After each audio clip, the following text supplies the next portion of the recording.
Hello, and welcome to the fourth season of Crack the Leadership Code, where you'll be learning how to lead with confidence, make a difference, and increase your impact. And I'm your host, Dr. Michelle Pizer. Studies show time and time again that leadership makes a real difference, and that means that you can make a positive difference and increase your impact too. It starts with you and how you lead. So let's get cracking. I'm interviewing incredible people to help you improve your leadership, like Ed Muzio, who is our guest today. I'm excited to bring Ed on, but before I do, let me introduce him by reading you his bio. So Ed Muzio has been called one of the planet's clearest thinkers on management practice, and that's by someone who would know, the editor of an international business magazine.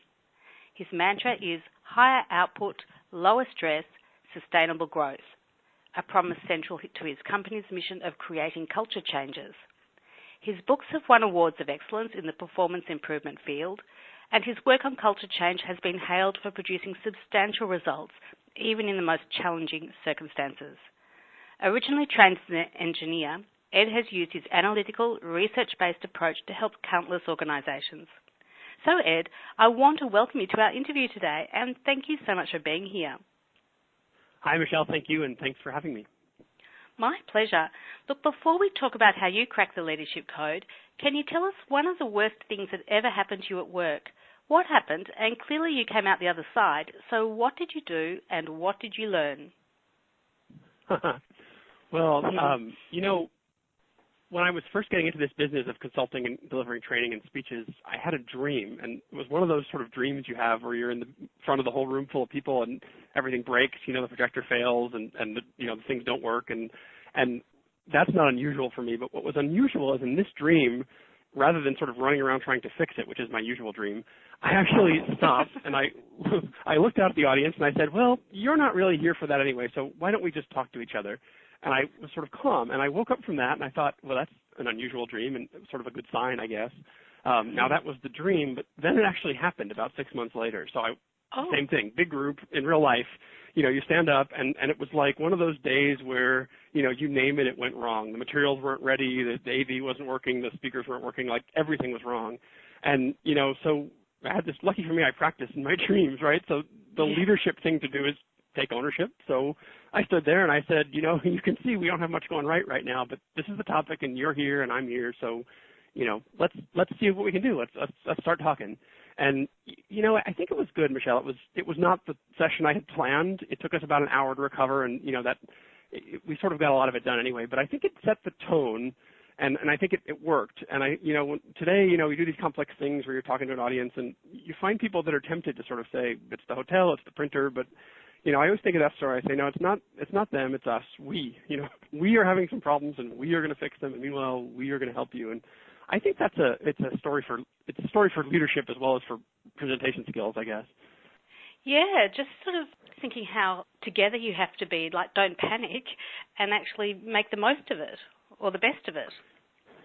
I had a math teacher in high school who used to say if you eat a live frog first thing in the morning, the rest of your day gets better. I think it was just that, right? Now, whatever happened since then, less things go wrong. And I still look at that and I go, wasn't as bad as that day. Yeah. Eat that frog. And what is your take on how to crack the leadership code? I think leadership sort of mythology says that if you're a leader, you're kind of on a giant horse and you've got troops obeying your every word, and all the armies report into you, and it's your job to tell them what to do. But it's really not real, at least not in business. And so, under the heading of sort of cracking the code, I think you have to realize that's a myth. It may look like that in some ways, but that's not what's going on. What's really going on is all those armies, in business, they're divisions. They each have a head, and those heads are your team if you're the one in charge, and they have teams. And so your job is to run your team in such a way that it knits those different pieces together. It makes all the work happen in a coordinated fashion rather than sort of trying to do it yourself and tie it all up together yourself. And so it's really less about kind of riding off into the sunset as a hero and more about setting up a culture where you're running your team well and your team heads are running their teams well, and it sort of distributes itself throughout the whole organization rather than you being kind of the guy at the top or the gal at the top with all the answers. So culture sounds key here. So what do you mean by culture? Well, I take a really simple definition of culture. I say culture is really just, and I'm taking this, by the way, from people like the gentleman at MIT, Sloan, who is thought to have invented the term, and also if you get into Trompenaars, Schein is the first gentleman in Trompenaars. Oh, Ed Schein. And what they basically say, they basically say, culture is just patterns of behavior that we teach each other, right? So, the we of the past, whether it was us or the people before us, they found solutions to their problems, and they found those in behaviors, and now we today model those behaviors back and forth to each other as, quote unquote, the way we do things around here. So, everyone, in a sense, is always teaching each other the culture because they're always modeling behaviors. And if you're in a leadership position, you're being watched by everyone. We know that, right? Leaders are constantly on stage. And so you're in a very powerful teaching position. And so, you are teaching culture. The question for a leader is, what culture are you teaching? The question is what to teach, not whether to teach. I never thought of that. I always think of that leaders being constantly watched, but not leaders are constantly on stage, which actually makes it even louder and clearer that that's actually going on. So, and I guess they're modelling some kind of behaviour that people then take on as the way we do things around here. So, what is it that they teach? Can you tell us more about that?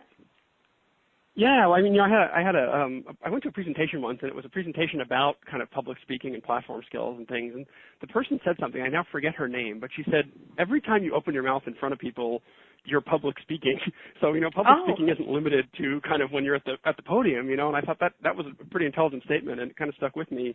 And the way you just asked me that question, I think it applies to leadership. Like, when you open your mouth, you're role modeling, unless you're alone. Other than talking to yourself, you're role modeling.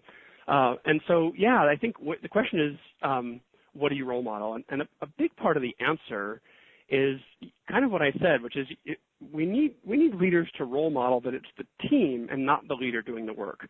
It's not like, let's say, for example, I'm the leader and we have to develop the product and produce the product and sell the product. And so I've got a division or a part of my organization that does each. I have people that develop products, people that make products, a factory, and I have sales and marketing, right?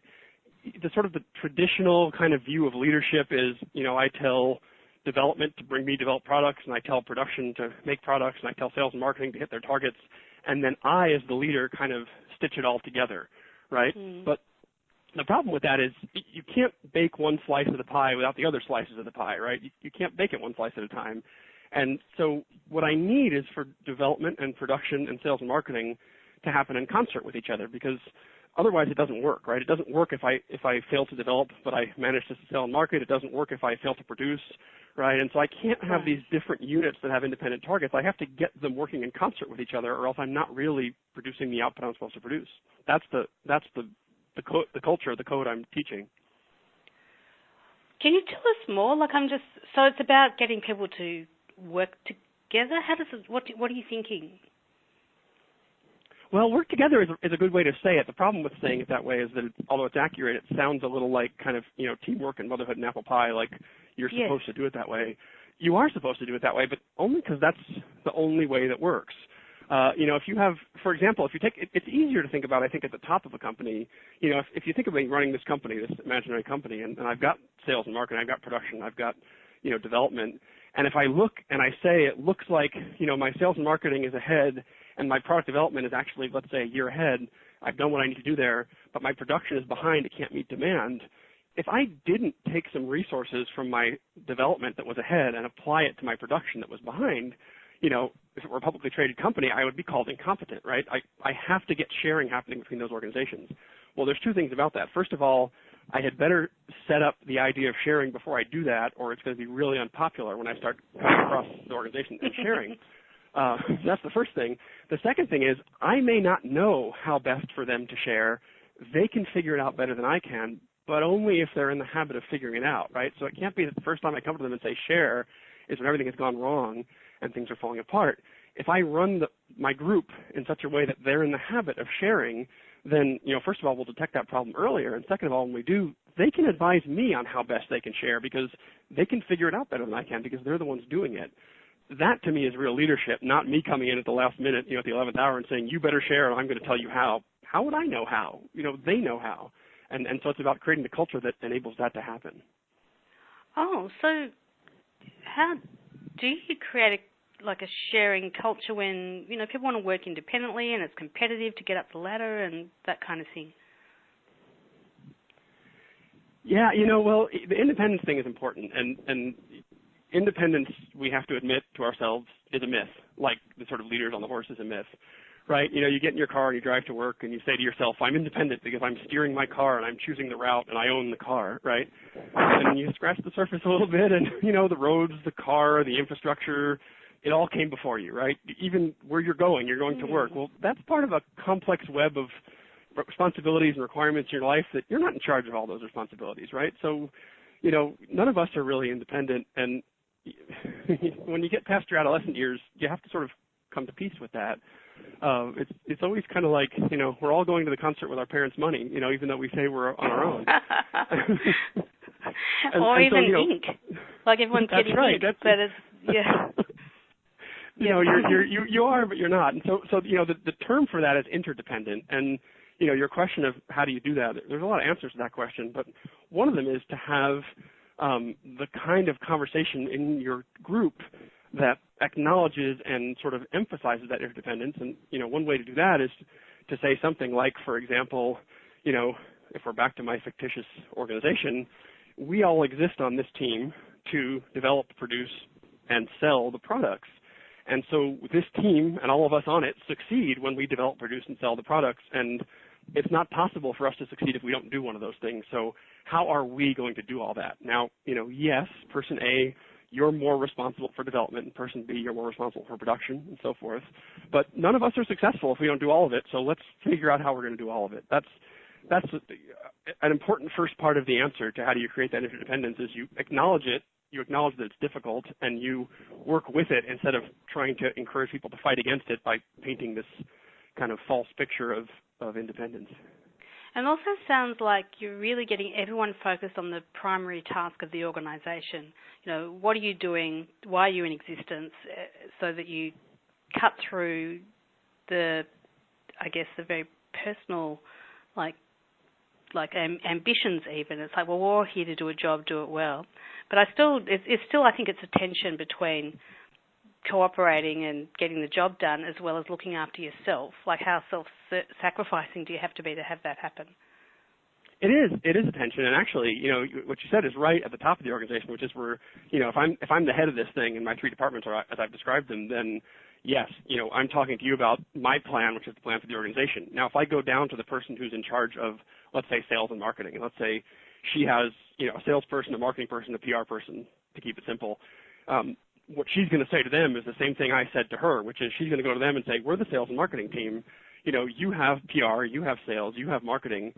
Together, we have my plan, which is to deliver sales and marketing to this organization.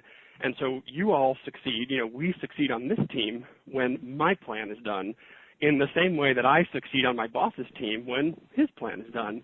And so it's not that everybody looks all the way to the top. It's that everybody looks up to the next level and says, this is what we have to be doing on this team together to meet the performance need at the next level so that we're feeding into the broader organization what it needs from us. And you're absolutely right. Interdependence is defined as dependence and independence, which are two things that otherwise sound like they're mutually exclusive, right? So it's just it's maintaining a balance. You can be and should be, aggressive and chasing your goals, but you also can be and should be, intelligent and assertive about collaborating and sharing. Both things have to happen. The leader is modeling that. Not easy. It's hard enough being a leader, and then you've got to do this too. Nobody said this was going to be easy, Michelle. That was that's the truth. Oh. So the leader's job is to reinforce how all this works. Is that like modeled the way, so to speak? In some sense, yes, but it's not just words. So I'm sort of talking about the leader says we're interdependent, and the leader says we have to work together, and that's all true. But the leader is much more specific about that, right? So the leader says, here's my plan. Here's our plan as a team. We're going to develop, produce, and sell the products, and we succeed or fail together, right? So the leader says those words. And then the leader proceeds to run, a meeting, a conversation, a continuing dialogue in such a way that it supports that. And that ends up being a very forward-looking dialogue. So it's, now that we've all understood that we're going to together develop, produce, and sell the products, let's look at what's coming. What did we plan? What's different than what we planned? What do we see changing? And what are we going to do about it? And that's we. So the conversation the leader is always running in these organizations where that we know this works, which is these, there's a lot of research in this, and it's high-performing organizations that their performance lasts year over year. The conversation, I would say, it's three things. It's forward-looking, meaning it's looking to the future. It's not looking at past data. It's output-oriented. It's very specific about what output are we producing, what are we measuring, what do we expect to produce, and what do we now expect to produce. And then it's team-oriented, right? So it's what are we going to do about that? So, I look at the sales and marketing person. What's going differently than you expected in your area? How does that impact my overall plan? Same thing to the production person. What's going differently than you expected in your area? How does that impact my overall plan? And then I turn to everybody and say, okay, now that we've looked at some variances, what do you all recommend we do about it, right? So that's another key thing is if I'm the leader, if I lead this group, you recommend and I decide, right? The ownership is clear and the information is complete. I don't decide until I understand what you're telling me, what you're recommending, but I do decide. And so what that does is if I have these fictitious three people, let's say, what did I say? One of the pieces is behind. The production is behind, right? So the production person is saying, we're behind. We expected this to happen. Turns out only this is happening. And so I'm recommending that we take some resources from development, right? The development person can say to me, well, let me tell you what's going to happen if we take those resources away. That person probably doesn't want that outcome. And, maybe even the other person pipes in with something. And if I'm the leader, my job is to keep understanding that until I understand it. And then I say back, let's say to the development person, what you're telling me is if we take those resources from you, these are the impacts, X, Y, Z. Is that right? Do I understand that? And the person says, yes, you do. And then they say it again because they're feeling emotional about the fact that they don't want to lose that, right? I say, well, are you giving me new information here, or is that do I really understand what you're telling me is going to go wrong? And if they say yes, yes, Ed, you've got it. That's the impact. I say, okay, thank you. Please stop talking now because I think I understand that. Now let me understand what the benefit is over here. And, everyone sort of consults with me so that we know I'm accountable for the decision. We know that's my responsibility, but I make it in full view of the information. And what that does is from research, it produces rational decisions as opposed to things like voting, which don't produce rational decisions, because it's changing everyone's focus. They're not trying to defend themselves, and they're not trying to convince me. What they're trying to do is educate me as best they can, and what I'm trying to do is learn. And I'm learning in front of everybody else, so we all know what each other are learning. I can make the best decision I can. And then the last part of that is once I've made the decision, we do it. And we do it, even the people that don't like the answer. If the development person loses a bunch of budget, he may not like that, but he's still committed to do it. He'll go and implement it however we decide because that's an important piece is that if we don't do the implementation, we fail. So you're holding them accountable to for the implementation? Absolutely. We call it disagree and commit in my language, and what that means is just everybody implements the decision, right? So you can keep disagreeing. That sounds like a torture. Well, I can tell you a lot of organizations are pretty good at it, Michelle, but it is, it's back to that kind of balancing, and it is. I mean, you don't like the answer. You can keep disagreeing. You should keep disagreeing. What's even more sort of complex is you're also free to keep gathering contrary evidence, right? So if a development person goes home and says, I think this is a mistake, it's okay to think that. If they have reason to believe it's going to cause trouble, they should gather information about that. But, and this is the big but, the priority is implementation of the decision. So you can gather information, you can bring it back to the group, you can say it's worse than I thought, the group will look at it again. The leader is always open to new information. There's no belief that I make the right decision today forever. The only belief is I made the best decision today that I could for today. Okay. So, feel free to bring back some information. But at the same time, if we find out you're subverting the decision, that's actionable, like really actionable, like by HR, right? We don't subvert each other.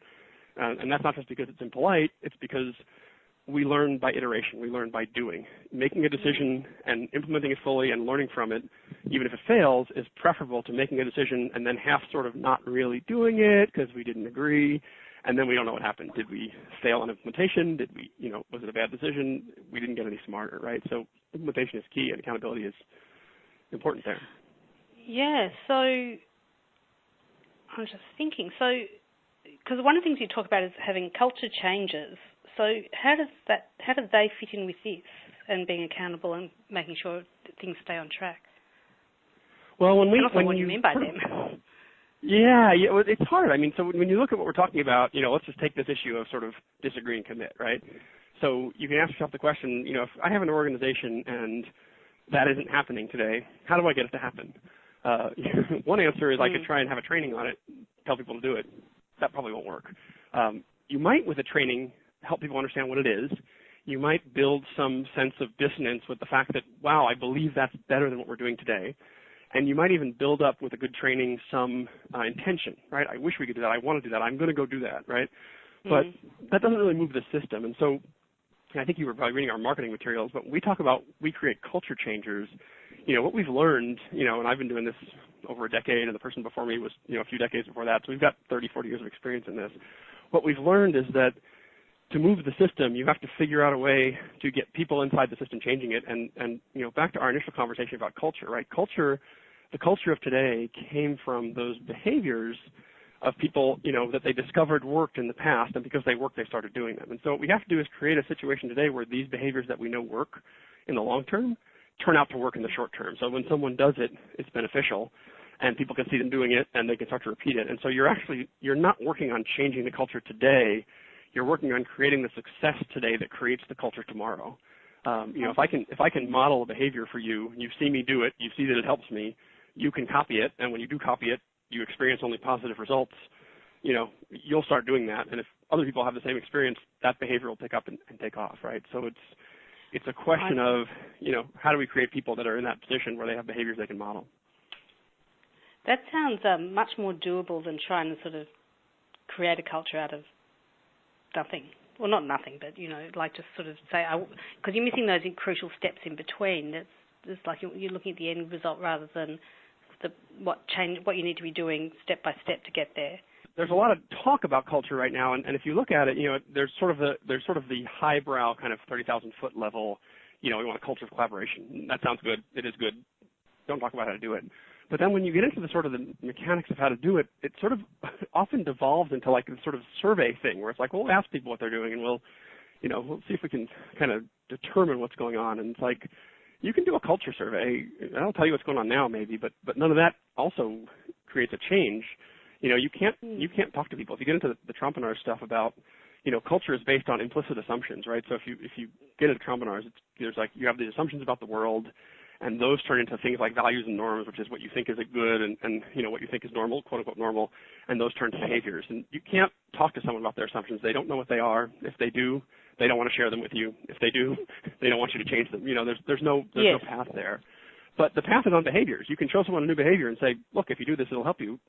And then they do it and it helps them. And okay, I can change my behavior. And the accumulation of your behaviors informs the other way to your norms and your values and your assumptions, and changes your assumptions over the long term.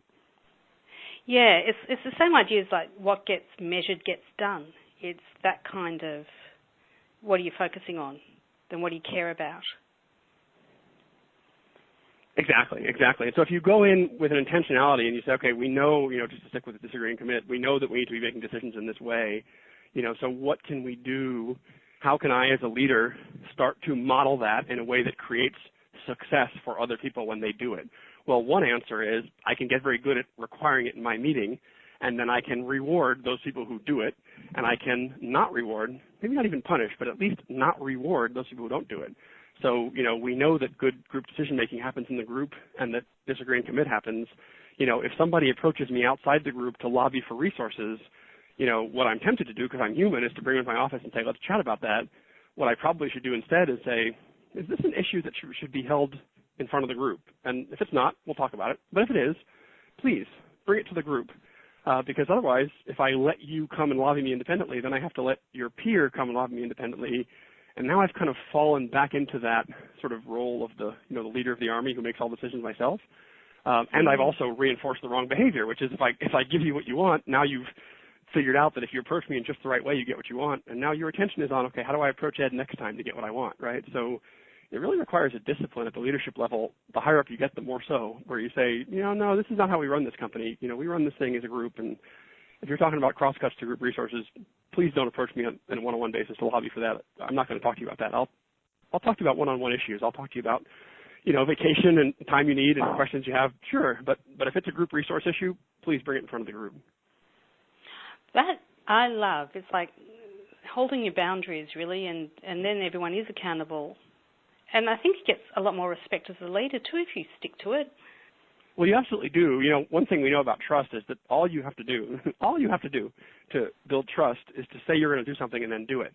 And so if you just say, I'm going to make decisions this way, and then you proceed to do that, you will build trust in the background. People will come to see you as a stand-up person, even if in the moment they don't like your answer, but I wanted to lobby you individually. Yeah, okay, they go away and they leave unhappy, but sort of over the longer term, they start to develop a respect and a trust with you, and that's really what you're after, as opposed to sort of making them happy in the short term and teaching them that they have to just sort of approach you just right, which creates almost, kind of like strange behavior. So look, I hate to cut you off, but we are coming to the end of the interview. And before we go, if there was one practical step that our audience could implement today to improve their leadership skills, what would that be? I would say when you're looking at a graph, we didn't talk much about graphs, but when you're looking at a graph, never let anyone show you a graph that doesn't have two futures. By that I mean it could be called plan and forecast or old expectation versus new expectation, but basically, if you're looking at a graph and it's about everything we did until now, production until today, that's a graph of stuff you don't need to talk about. So what you're really looking for is what did we think was going to happen in the future? That's future number one. And what do we now think is going to happen in the future? That's future number two. And how different are those? Because those are the graphs that set up the conversation about what should we do together, right? If it's different, if our expectation for the future has changed, do we need to do something different about that variance? I think that's a key skill that's not too hard to have it going there, and it's really useful for leaders to think about data in that way. It's always, two futures and what's the difference. That's fantastic. And I'm thinking you don't even need a graph for that. Like, you can just look at your results and think, we thought, it's sort of like, did you hit your numbers, and if not, why not? What do you need to improve? Is it that kind of the gap analysis, but so you can keep developing? Yeah, even that, and maybe even I'd go as far as to say, quit asking if you hit your numbers and ask if you're going to hit your numbers. And if not, by how far, and you a little harder, because it has to turn into a non-judgmental conversation. There's more to talk about here than the time we have. But yeah, what does the future look like? How is the new future different than the old future? And, again, do we need to do something about that difference? If you're not going to hit your target, what does that do to everybody else? Do we have to adjust something or not? Those are the conversations you want to be having. Oh, thank you. That's very helpful. And look, thank you so much, Ed. And everyone, don't forget to download his free gift. And to find out more about Ed, go to www.groupharmonics.com. Thanks so much, Ed. Obviously, there is so much more we need to be talking about, but our time for today is done. But, yeah, thank you so much for everything you've shared so far. Thank you. Michelle, thank you. It was a pleasure. Appreciate it. Yeah. Look, and everyone, thank you so much for listening. This is Michelle Pizer, host of Crack the Leadership Code, and I'll see you next time.